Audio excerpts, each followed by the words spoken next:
வாழ்க வையகம், வாழ்க வையகம், வாழ்க வளமுடன். குரு வாழ்க, குருவே துணை. குருவின் மலரடி போற்றி. சிந்தனையை, உடல் நலத்தை சீரமைத்து உய்வித்த குருவே வாழ்க. தியானமே யோகம், யோகமே ஞானம். ஐம்புலன் அடக்கம். இந்த அடக்கம் என்ற வார்த்தை வள்ளுவத்திலே ஒரு இடத்தில் கூறப்படுகிறது. அடக்கம் அமர் அருள் உய்க்கும், அடங்காமை ஆறிருள் உற்றுவிடும். இப்ப அந்த அடக்கம் என்று ஒரு வார்த்தை இருக்கிறது. இப்போ அடக்கமாக இருப்பது என்பது அங்கு சொல்லப்படுகிறது. இப்போ சாதாரண உலக இயல் வாழ்க்கையிலே ஏன்பா ரொம்ப இப்படி அடங்காம அலைகிற அப்படின்னு சொல்றாங்க. அடங்காமல் அலைகிறாய். இப்போ இந்த அடக்கம், அடங்காமை இப்படியெல்லாம் வார்த்தைகள் சாதாரணமாக பயன்படுத்துகிறோம். இப்போ இதில் ஐம்புலன் அடக்கம். இப்போ இந்த அடங்குதல் என்பது எதில் அடங்குதல் என்று இப்ப புற வாழ்க்கையை எடுத்து நம்ம பார்த்தோம்னா, ஒவ்வொரு மனிதனும் ஒவ்வொரு நிலையில் ஏதோ ஒரு வாழ்க்கையை வாழ்ந்து கொண்டிருக்கிறான். அப்ப அந்த ஒவ்வொன்றுக்கும் தனித்தனியாக இதிலிருந்து கொஞ்சம் அடங்கியிரு, கொஞ்சம் அடக்கமாயிரு அப்படின்னு பல வகையான அடக்கங்களை நாம் சொல்ல முடியும். எல்லா செயல்களையும், ஒவ்வொரு செயல்களையும் தனித்தனியாக எடுத்துக்கூட அதில் கொஞ்சம் அடங்கியிரு என்று சொல்ல முடியும். அப்படி என்றால் அந்த அடங்காமை என்பது எத்தனையோ ஆயிரக்கணக்கான வகையில் இந்த புறத்தில் நமக்கு தெரியும். ஆனால் இதற்கெல்லாம் மூலம் எது? இவ்வாறெல்லாம் மனிதனுடைய செயல்கள் இருந்து கொண்டிருக்கிறதே. ஒவ்வொரு இதுக்கு 250 கோடி மக்கள் இருக்கிறார். நமது நாட்டிலேயே 130 கோடிக்கு மேல் சென்று விட்டது. இப்ப ஒவ்வொரு மனிதனுடைய செயல்பாடுகளையும் பார்க்கிறோம். ஒவ்வொரு மனிதனுடைய செயல்பாடுகளிலும் வித்தியாசமாக இருக்கிறது. அப்ப அத்துணையிலும் தவறான செயல்கள் நிறைய இருக்கிறது. இப்போ இதற்கு எல்லாத்துக்கும் அடிப்படை என்ன, அங்க மூலம் என்ன என்று பார்த்தால், இந்த புலன் வழியாக பொருளோடும் உறவுகளோடும் தொடர்பு கொண்டு அனுபவித்த அந்த அனுபவ மயக்கம்தான் இந்த அடங்காமை. அதன் வழியாகத்தான் ஓடுகிறான், புலன் மூலமாகத்தான் ஓடுகிறான்.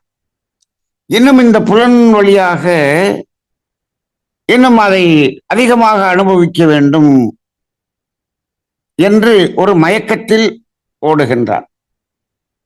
அனுபவிக்க வேண்டும் என்று ஓடினால் கூட பரவாயில்லை.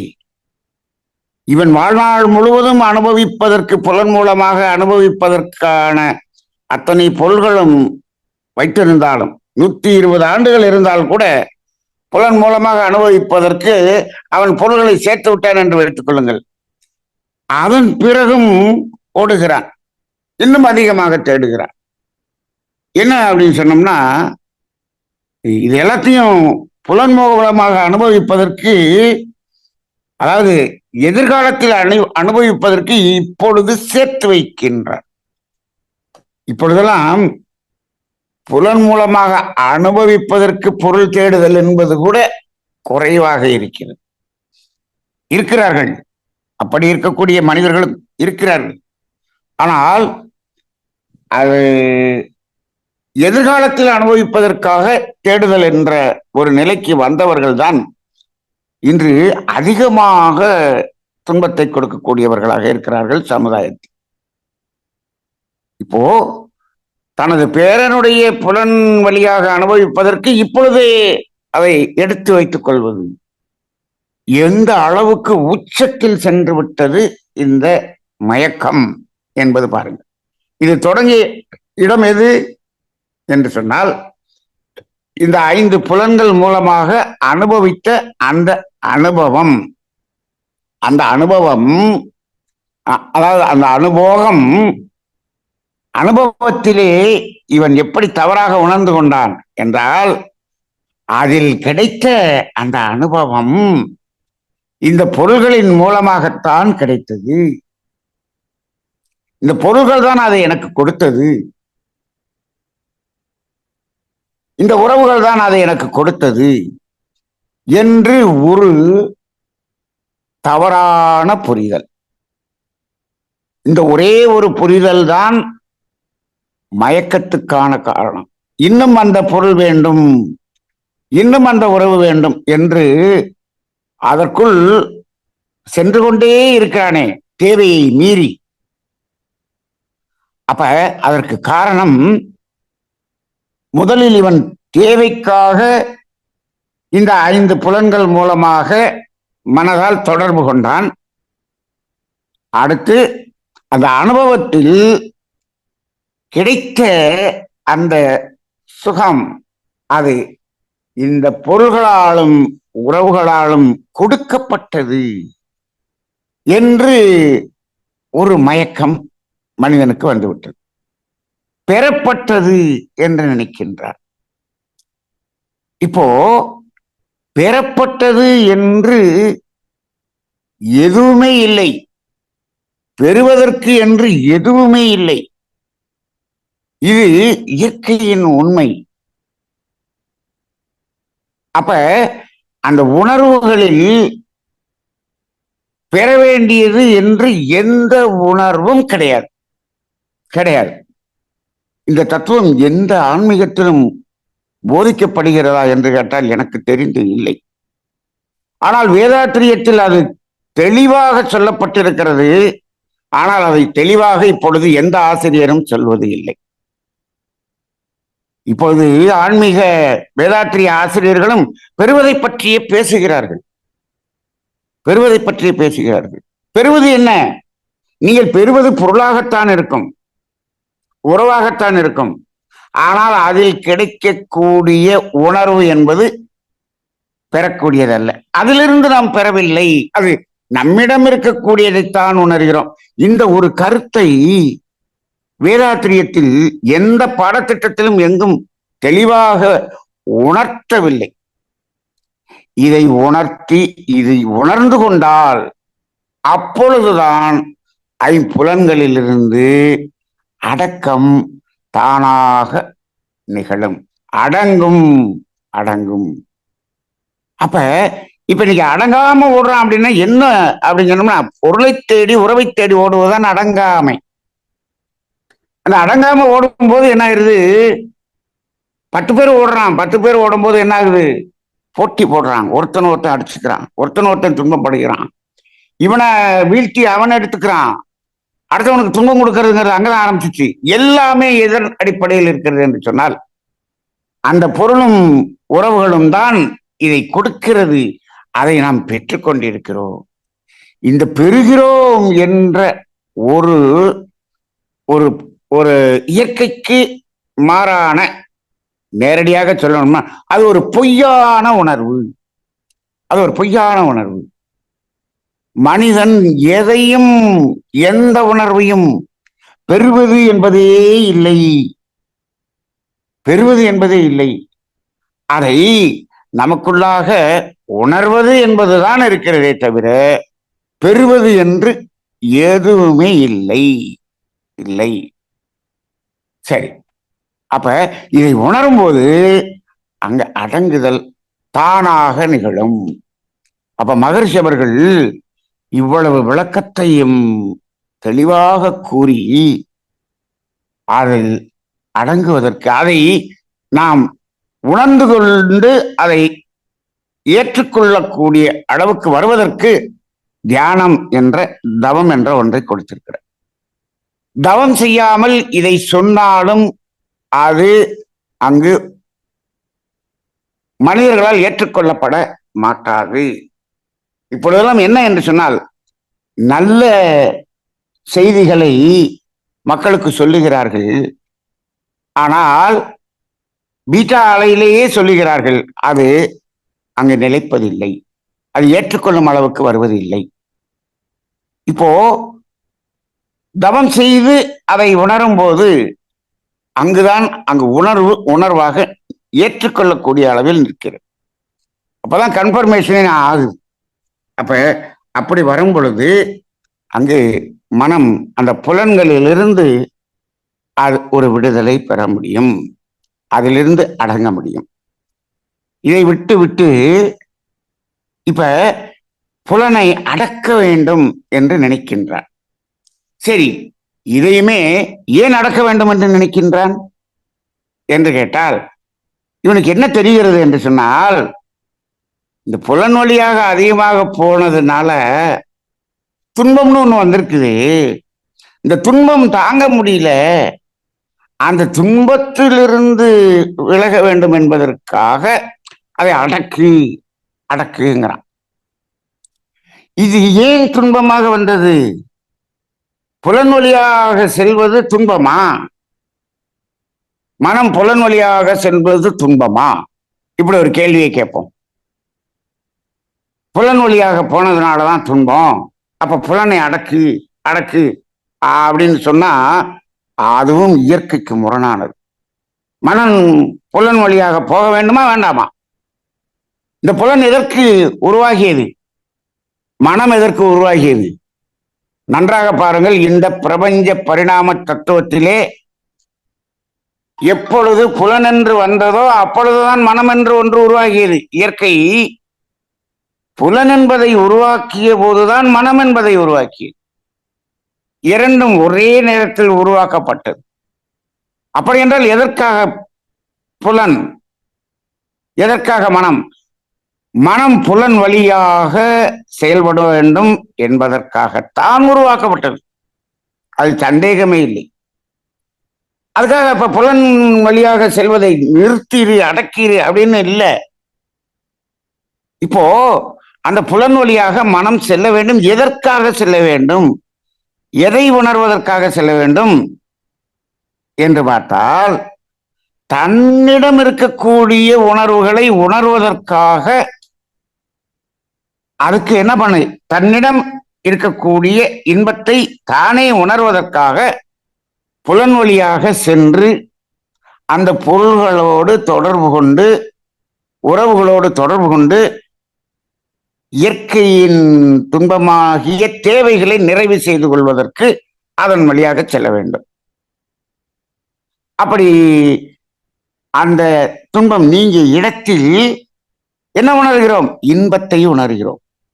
இந்த இன்பத்தை எங்கு உணர்கிறோம்? எனக்குள்ளாக இருக்கக்கூடிய இன்பத்தை நான் உணர்கிறேன். இந்த இடம் யாருக்குமே தெரியல, சொல்லல. இது அடிப்படையாக சொல்லப்பட வேண்டியிருக்கு. ஒரு குழந்தையை பெற்றுட்டோம் அப்படின்னு சொன்னோம்னா, இந்த தத்துவம் தெரிஞ்சு சொல்றதுக்கு அந்த அறிவு உனக்கு இருந்தால் குழந்தையை பெற்றுக்க, இல்லாட்டி குழந்தையை பெற்றுக்காத. ஒரு குழந்தையை பெற்று வளர்த்துறோம், அந்த குழந்தை பிறந்து வளருது. அதுக்கு பிறந்த உடனே இந்த 5 புலனை எப்படி யூஸ் பண்றதுன்னு தாய்மாமனை வச்சு சொல்லி கொடுக்குறோமே. இந்த புலன் வழியாக எப்படி செலவு பண்ணணும், எதுக்கு செலவு பண்ணணும், அதுல என்ன உணர்கிறோம், அதை வெளியில உணர்றோமா உள்ள உணர்கிறோமா, அதை அந்த பொருள் கொடுக்குதா இதை கொடுக்குதா? தாய்மாமன் தேனை தொட்டு நாக்கில் வைக்கும் போது இந்த நாக்கில் வச்சிடப்பா, அது அந்த இனிப்பு சுவைங்கிறது உனக்குள்ள இருக்கா உணர்றேன்னு தாய்மாமன் சொல்லணும்ல. இந்த சமுதாயம் எதுவுமே இல்லாத அறிவில்லாத சமுதாயமாக இருக்குது. இயற்கை அறிவே இல்லை. அப்ப இதெல்லாம் சொல்ல தெரியாம எதுக்கு குழந்தைய பெற்று வளர்த்து விட்டுறோம்? அது என்ன ஆகுது? அது புலன் வழியா போய் அது துன்பமாக மாற்றிக்கொள்ளக்கூடிய நிலைமைக்கு போகுது. அப்ப புலன் வழியாக போகணும், ஆனால் எந்த அளவுக்கு போகணும், எங்க நிறுத்தணும், எங்க நிறுத்தினா அந்த நாம் உணர வேண்டிய உணர முடியும் என்ற அளவு தெரியணும். அதை நிறுத்தல அப்படின்னு சொன்னோம்னா அதுதான் துன்பமாக மாறுகிறது. மகர்ஷியினுடைய இந்த தத்துவத்திலேயே இன்பம்தான் துன்பமாக மாறுகிறது என்ற ஒரு இடம் இருக்கிறதே, இது எந்த ஆன்மீகத்தில் சொல்லப்பட்டிருக்கிறது? மறைமுகமாக பல இடங்களில் சொல்லியிருப்பாங்க, புரிஞ்சிருக்காது. மகரிஷி நேருக்கு நேராக சொல்லுகிறார், இன்பம்தான் துன்பமாக மாறுகிறது என்று.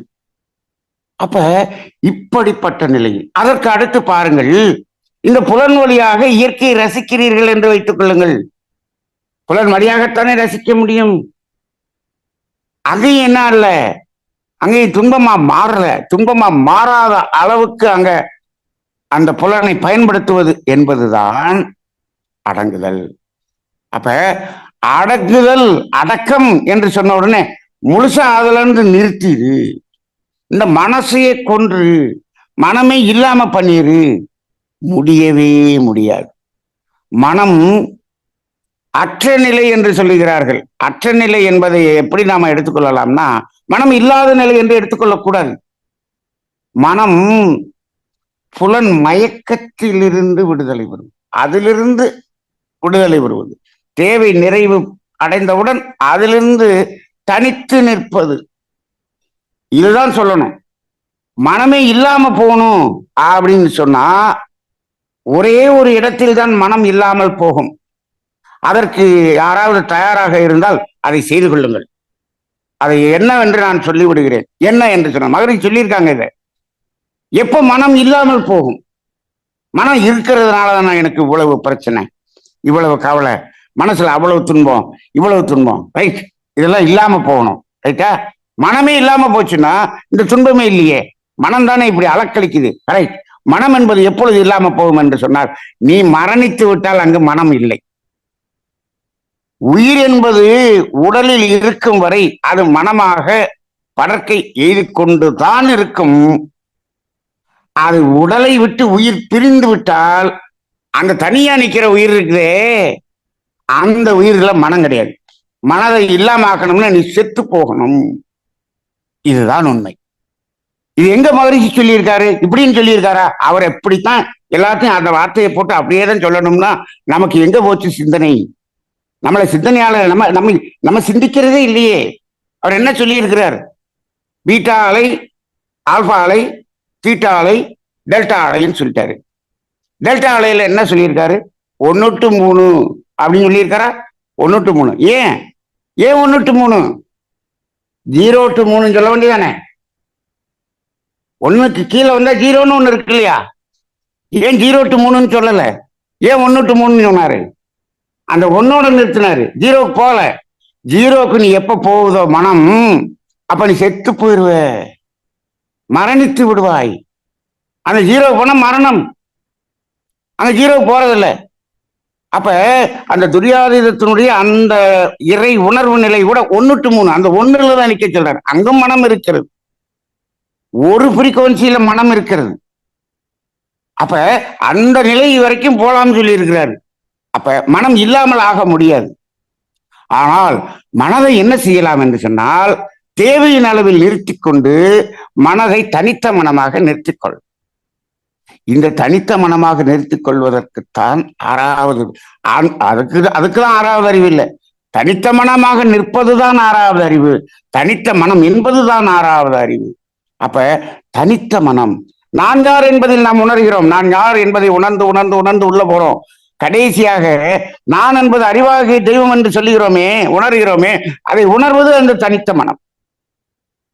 நான் அறிவாகிய தெய்வம் அப்படின்னு நீங்க சொல்லிட்டீங்கன்னா, அதில் அறிவாகவே மாறிட்டீங்கன்னா, நான் அறிவாகிய தெய்வம்ங்கிறத உங்களால் உணர முடியாது. நான் யார் என்ற ஆத்ம விசாரணை செய்கிறோம் என்று சொல்லுகிறவர்கள் ஆத்ம விசாரணையில் நான் அந்த ஆத்மஸ்வரூபமாகிய தெய்வம்னு சொல்றாங்களே, அந்த தெய்வமாக ஆகிவிட்டீர்கள் என்று சொன்னால் நான் ஆத்மஸ்வரூபமாகிய தெய்வம் என்று உங்களால் உணர முடியாது. அதை உணர்வதற்கு ஒரு மனம் வேண்டும். அப்ப அந்த இடத்துல நான் ஆத்மஸ்வரூபமாகிய அறிவாகிய தெய்வம் என்பதை உணரக்கூடிய இடம் இருக்கிறது. அந்த இடத்தில் தனித்த மனம் என்று ஒன்று இருக்கிறது. அவர்கள் கூட என்ன சொல்கிறார்? மனமே இல்லாமல் போய்விட்டது, நினைவுகளை கழித்து விட்டால் அங்க மனம் என்று ஒன்று இல்லை என்று சொல்கிறார்கள். மனம் என்று ஒன்று இல்லை என்று சொன்னால் நீங்கள் செய்த அந்த ஆத்ம, அதாவது நம்ம என்ன செய்கிறோம், அந்த தன் நிலை உணர்வதற்காக நான் என்பதை உணர்வதற்காக செய்கிற அந்த பயிற்சியும் முழுமையடையாது. முழுமையடையாது. அங்கும் மனம் இருக்க வேண்டும். அங்கும் மனம் இருக்க வேண்டும். அப்ப அந்த இடத்துல மனம் இல்லாமல் போவது என்பதே கிடையாது. அதனால இதை மனதை அடக்கு அடக்கு என்பது அறிவில்லாத நிலை என்று திருமூலருடைய பாடலும் இங்கு குறிப்பிடப்பட்டிருக்கிறது. மகரிஷியும் சொல்லியிருக்கிறார், மனதை அடக்க முயன்றால் அலையும், அறிய முயன்றால் அடங்கும் என்று சொல்லியிருக்கிறார். அப்ப அதை அடக்கக்கூடாது, அடங்கும் என்று சொல்லியிருக்கிறார். அடங்கும் என்று சொல்லியிருக்கிறார். ஆக ஆசையை அறவே ஒழிக்க வேண்டும் அப்படின்னு சொன்னா ஒழிக்க முடியாது.